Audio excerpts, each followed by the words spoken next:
આપણે એકાદશીની રાત્રે જાગરણ કરવાનો શું મહિમા છે એ અધ્યાય ચાલે છે. એની અંદર આપણે જોઈએ કે જે લોકો એકાદશીની રાત્રે જાગરણ કરે છે અને વારંવાર ભગવાન વિષ્ણુના મુખારવિંદના દર્શન કરે છે તો એને એ ફળ મળે છે કે જે ફળ સ્વયં કૃષ્ણ ભગવાન પણ વર્ણન કરી શકતા નથી. એટલું દિવ્ય ફળ એને પ્રાપ્ત થાય છે. મતલબ આનો અર્થ એવો થયો કે જાગરણ હંમેશા મંદિરમાં કરવું જોઈએ કે આપણા ઘરમાં જ્યાં મંદિર બનાવ્યું હોય ત્યાં જાગરણ કરવું જોઈએ બને ત્યાં સુધી. એટલે આપણે ભગવાન કૃષ્ણના મુખારવિંદના દર્શન થાય રાખે. જે લોકો કૃષ્ણના મુખારવિંદના દર્શન કરીને જાગરણ કરે છે એને એટલું ફળ મળે છે કે સ્વયં કૃષ્ણ પણ એ ફળનું વર્ણન કરી શકતા નથી. એટલે મનુષ્યએ જાગરણ વખતે ભગવાનના મુખને નિરખવું જોઈએ, ભગવાનના સ્વરૂપનું ચિંતન કરવું જોઈએ અને કથા કીર્તન કરવા જોઈએ. કથા કીર્તનમાં મન લાગે તો એક જ વાત છે, એવું નથી. અને માનો મંદિર નાનું હોય અને જગ્યા સાંકડી હોય તો કીર્તન બારે પણ કરી શકાય, પણ તો તમારે છે ને ભગવાનના નામમાં અને ચિંતનમાં મન લગાડવું પડે, જેથી તમને આટલું મોટું ફળ પ્રાપ્ત થાય કે જે કૃષ્ણ પણ વર્ણન કરી શકતા નથી. મૂળ વાત એ છે કે એન કેન પ્રકારે જાગરણની અંદર ભગવાનની અંદર મન લાગે, એના મુખારવિંદનું કે એના સ્વરૂપનું ચિંતન થાય તો અતિ ઉત્તમ. એ જાગરણ અતિ ઉત્તમ છે. પછી કે જે માનવ એકાદશીની તિથિમાં ભગવાન કૃષ્ણની આગળ જાગરણ કરે છે वे यमराज के पास से मुक्त हो जाते हैं.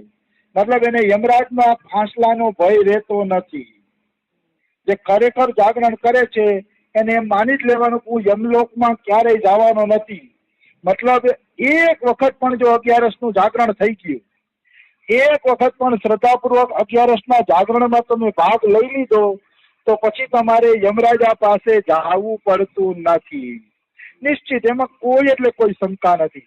યમરાજાના પાસમાંથી તમે મુક્ત જ થઈ ગયા એમ માની લ્યો.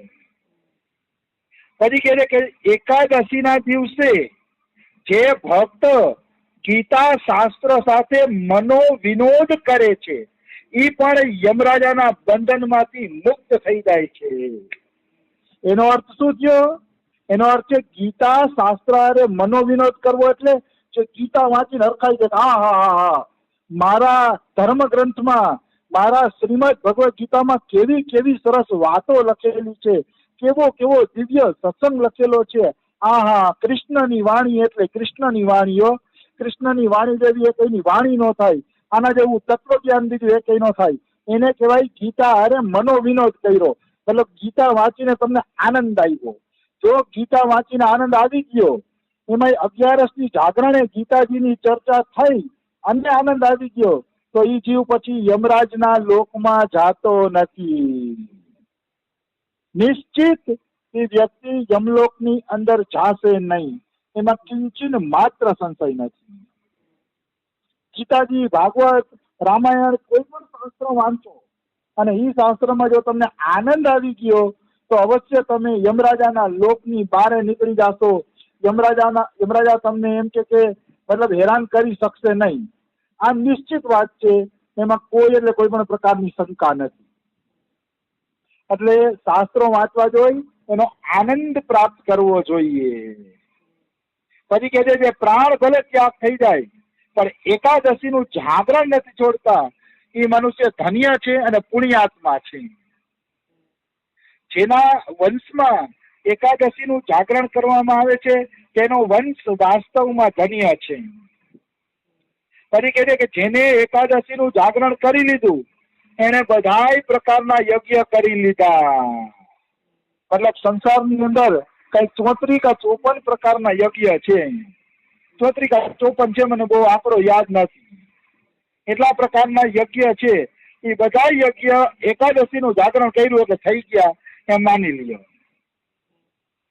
પછી જેટલા પ્રકારના દાન છે આ સંસારમાં, ભૂમિદાન ને અન્નદાન ને જલદાન ને બીજું કેટલાય પ્રકારના દાન છે, એ બધાય દાન થઈ ગયા જો તમે એકાદશીનું જાગરણ કરી લીધું. અને ગયામાં શ્રાદ્ધ થઈ ગયું. ગયામાં શ્રાદ્ધ કરવાની જરૂર નથી, એ તો વારંવાર આવે છે. ગયા શ્રાદ્ધ તો એકાદશીના ને ભગવાન નામ અમે નાની વસ્તુ છે. માણસો ગયામાં શ્રાદ્ધ કરવા જતા હોય તો અમે અમારા પિતરોનું ગયામાં શ્રાદ્ધ કરવાનું ફલાણું કઈ એમાં માલ નથી. ભગવાનના જાગરણ સામે, ભગવાનના ધામની યાત્રા સામે, ભગવાનના નામ સામે ગયા શ્રાદ્ધ તો તુચ્છ વસ્તુ છે. ખાલી ભગવાનના નામથી ને જાગરણથી તમારા પિતૃઓની મુક્તિ થઈ જશે. અહીંયા હું ગયા ધામની નિંદા નથી કરતો, શ્રાદ્ધની નિંદા કરું છું. શ્રાદ્ધ નાની વસ્તુ છે. બાકી ગયામાં જાઓ, સંતોનો સંગ કરો, ત્યાંય વિષ્ણુના ચરણ કમલ છે એના દર્શન કરો તો વાંધો નથી, તો મજાની યાત્રા કહેવાય. પણ કોઈ એમ કહેતું હોય કે અમે ગયા શ્રાદ્ધ કર્યું અમે મોટા થઈ ગયા, તો કે ભાઈ એ કઈ મોટી વાત નથી. એમ એકાદશીના જાગરણ સામે ને ભગવાન નામ સામે ગયા શ્રાદ્ધ એકદમ નાની વસ્તુ છે, આવી વસ્તુ છે. પછી જે એકાદશીનું જાગરણ કરે છે એને નિત્ય પ્રયાગમાં સ્નાન કરવાનું પુણ્ય મળે છે. મતલબ એને પ્રયાગનું સ્નાન કરી જ લીધું, પ્રયાગના સ્નાનનું પુણ્ય એને મળી જશે જે એકાદશીનું જાગરણ કરે છે. પછી કહે છે જે એકાદશીનું જાગરણ કરે છે એને સંન્યાસ લેવાનું પણ પુણ્ય મળી ગયું. આ વાત હું ભક્તોને સમજાવતો હતો કે જો સંન્યાસ લેવો કેટલો અઘરો છે.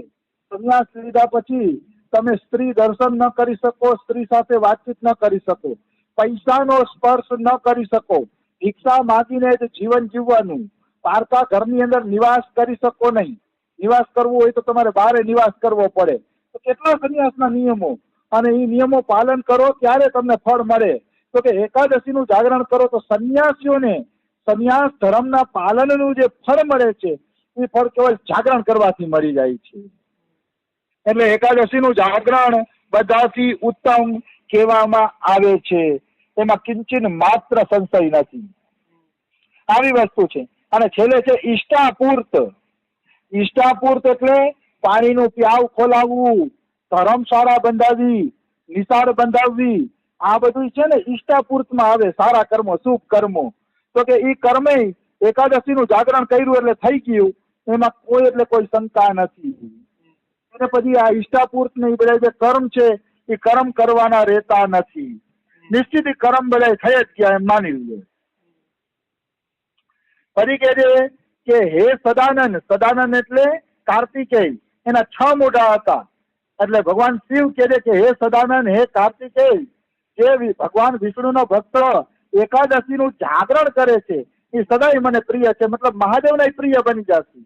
એકાદશીનું જે જાગરણ કરે છે, વ્રત કરે છે, તો મહાદેવ કે મારો અતિ પ્રિય ભક્ત છે, આપણે મહાદેવના પર પ્રિય બની જશે. નિશ્ચિત, એમાં કોઈ એટલે કોઈ શંકા નથી.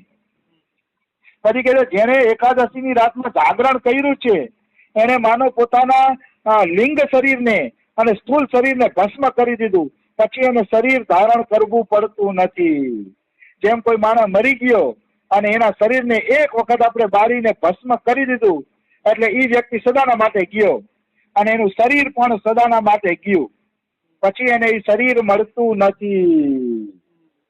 એવી જ રીતે મનુષ્ય એકાદશીનું જાગરણ કરે છે તો એનું સ્થૂળ શરીર અને લિંગ શરીર બળીને ભસ્મીભૂત થઈ જાય છે. એમાં કોઈ શંકા નથી. પછી એને કોઈ પણ પ્રકારની ચિંતા રહેતી નથી. આવી વસ્તુ છે. એટલે આ બધી જાગરણની મહિમાની વાતો છે. પછી આપણે આગળ કરીએ, વાત કરીએ તો જે એકાદશીની રાતમાં ભગવાન વિષ્ણુની આગળ વૈષ્ણવ ભક્તોની સમીપ ગીતા અને વિષ્ણુ સહસ્ત્ર નામનો પાઠ કરે છે એ પરમધામમાં જાય છે જ્યાં નારાયણ સાક્ષાત વિરાજમાન છે. મતલબ એકાદશીના દિવસે કોઈ વૈષ્ણવ ભક્તોની સામે ગીતાજી સંભળાવે, વિષ્ણુ સહસ્ત્ર નામનો પાઠ કરે કે બીજા કોઈ શાસ્ત્રનો પાઠ કરે તો ત્યાં સાક્ષાત નારાયણ વિરાજમાન છે. નારાયણ જે જગ્યાને ક્યારેય છોડતા નથી એ વૈકુંઠ ધામની અંદર એ ભક્તોનો નિવાસ થાય છે. નિશ્ચિત, એમાં જરાય શંકા નથી. આવી વસ્તુ છે. એટલે આવા ધામ, આવા જાગરણની મહિમા છે તો જાગરણ મનુષ્ય અવશ્ય કરવું જોઈએ. મતલબ ભગવાનનું ધામ તમને આસાનીથી મળી જશે. હજારો જન્મની તપસ્યા પછી જે ધામની પ્રાપ્તિ થાય છે એ હરખી રીતે એકાદશીનું જાગરણ કરવામાં આવે તો એ પ્રાપ્તિ બહુ ઝડપથી જીવને થઈ જાય છે, નિશ્ચિત થઈ જાય છે. એમાં કોઈ એટલે કોઈ શંકા નથી. પછી કે છે મથુરા અને વ્રજમાં ભગવાન કૃષ્ણએ જે બાલ ચરિત્ર કર્યા, એ બાલ ચરિત્ર જો એકાદશીના દિવસે બોલવામાં આવે કે ગાવામાં આવે તો એને કેટલું પુણ્ય મળે છે? શિવજી કહે યહ મેં ભી નહીં જાણતા. શિવજી કે મને ખબર નથી કે એને કેટલું પુણ્ય મળશે. જે એકાદશીના દિવસે કૃષ્ણ ભગવાનના બાલ